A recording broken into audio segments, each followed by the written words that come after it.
Getting lost in the wilderness is a fairly common situation. Harsh natural conditions and severe weather always pose dangers for travelers. However, the forces of nature are not the only threat you may encounter in the depths of the forest. On September 22, 2012, it was announced that Jeffrey Gebhardt had gone missing in the northern forests of Georgia, USA. The investigation into this incident led police to strange findings that raised even more questions about Jeffrey Gebhardt's fate. Jeffrey Gebhardt was born on October 27, 1976, in Winter Haven, Florida. Throughout his life, Jeffrey enjoyed living actively, and his favorite hobbies were hunting, fishing, and hiking. He tried to maintain a healthy lifestyle. He rarely drank alcohol and had never struggled with drug addiction. In 2012, at the age of 35, Jeffrey was single and living with his family in Blairsville, Georgia. He worked as a butcher at a local slaughterhouse and often visited the Catholic Church in his spare time. Since he had not completed his schooling at a younger age, he eventually wanted to pursue full education. That's why in the fall of 2012, he enrolled at North Georgia College. Another important event that fall for Jeffrey was the start of hunting season. Every year, about a month before the official opening of hunting season, an event was held for hunters in Georgia. This event was usually organized at a private campsite called Holiday Park. Together with a friend, Jeffrey attended this event and was eagerly looking forward to their planned 3-day trip into the forest. As he prepared for the trip, he dreamed of being successful in hunting wild animals. However, he could never have imagined that in the dark, dense forest, he would put himself in danger. On Thursday, September 20, 2012, Jeffrey and his friend David Smith arrived at Holiday Park, chose a spot, and set up their tent. The next morning, September 21, they set out early into the forest, wandering in search of wild game. At one point, they decided to split up to explore more ground, planning to meet later that evening. But when night fell, Jeffrey did not return to the meeting place. David tried to contact him, but due to poor cell service, he was unsuccessful. At the same time, Jeffrey was also trying to reach David. He wanted to let him know he was lost and needed help. After wandering in the dark for about an hour, Jeffrey finally managed to find a trail. By chance, he encountered a passing vehicle. The hunters inside offered him help, and thanks to them, Jeffrey safely made it back to camp.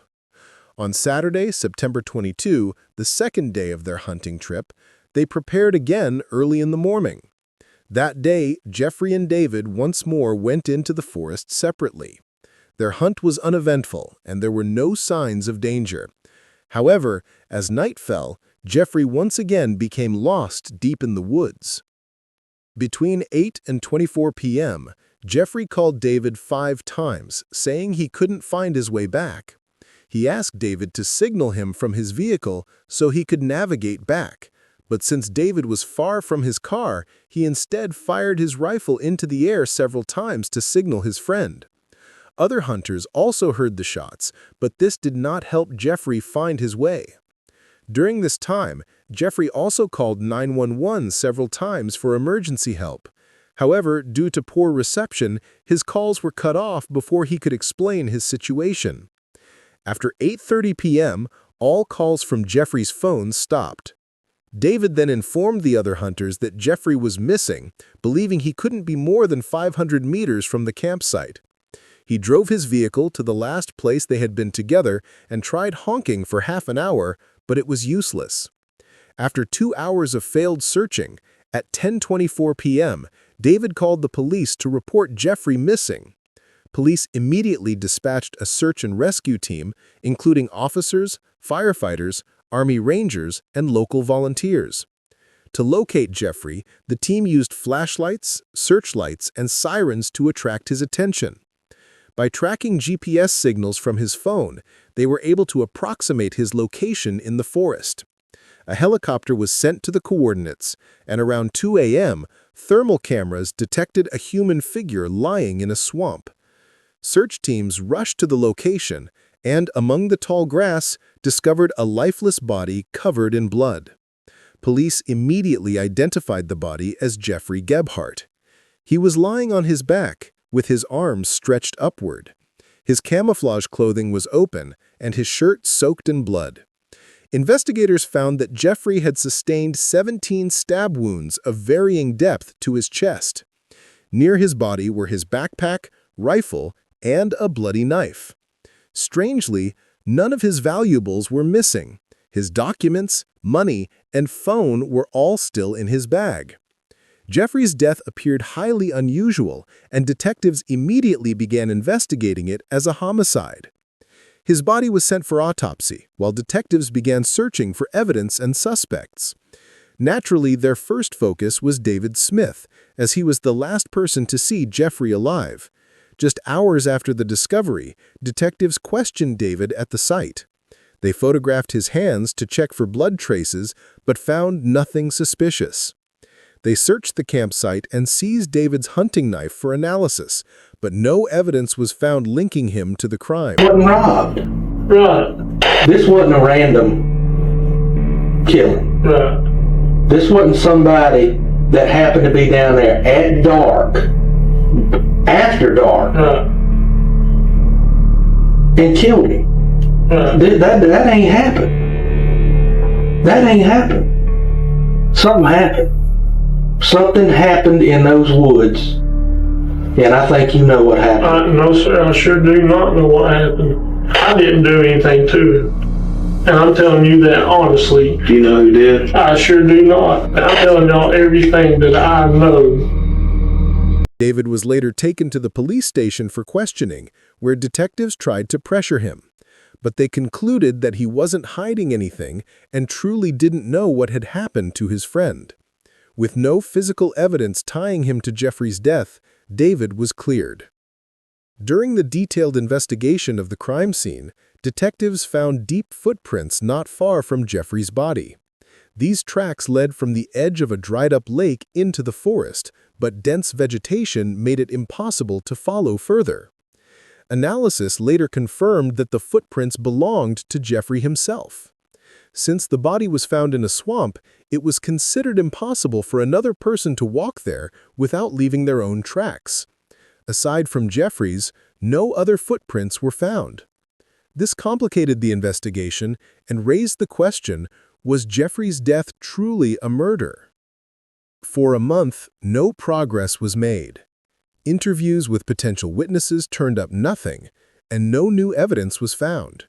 Local police stopped commenting on the case, and it seemed to be at a Yapılan standstill. açıklamalara göre Jeffrey By Gebhardt'ın November, ölümü detectives cinayet released değildi. their final Kendisini statement. öldürdüğü sonucuna According to them, varmışlardı. Jeffrey Bu Gebhardt's haber death Gebhardt was not ailesini a sarsmıştı. homicide, Çünkü but a onlara göre suicide. Jeffrey'in böyle bir şey This yapacak hiçbir conclusion nedeni yoktu. devastated the Gebhardt family, as they believed Jeffrey had no reason to take his own life. Detectives insisted that no evidence pointed to the involvement of a third party.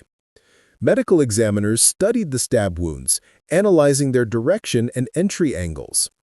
They concluded that Jeffrey could have inflicted them himself with his right hand. 3 of the 17 wounds had penetrated deep into his heart. Detectives theorized that lost and desperate in the woods, Jeffrey may have panicked and ended his own life. Though strange for an experienced hunter, detectives suggested he might have had an underlying mental disorder that triggered such behavior under extreme stress. However, they had no scientific proof of this claim. Their assumption rested solely on the fact that Jeffrey had gotten lost twice in 2 days, an unusual occurrence for a seasoned outdoorsman. Toxicology reports showed no alcohol or drugs in his system. He had been completely sober at the time of his death. Family and friends strongly rejected the suicide theory. They insisted Jeffrey had never shown signs of mental or psychological issues. He lived a calm life, enjoyed his hobbies, and was making future plans. The Gebhardt family believed he had been murdered, possibly by another hunter that night. However, forensic results contradicted this theory. The bloody knife at the scene carried only Jeffrey's DNA. No foreign DNA was found. Moreover, had someone attacked him, Jeffrey would likely have fought back, but his body showed no signs of struggle or defensive wounds. Despite all the contradictions, the local court jury ruled Jeffrey's death a suicide, and the case was closed. However, they added that if new witnesses or evidence emerged, the case could be reopened. The Gebhardt family remained convinced the case had not been properly investigated. To this day, Jeffrey's death remains a mystery, and no one knows what truly happened that night in the forest. What do you think happened that night? I'd be glad to hear your thoughts in the comments below. Don't forget to subscribe, like, and share your opinions for more videos like this. See you in the next one.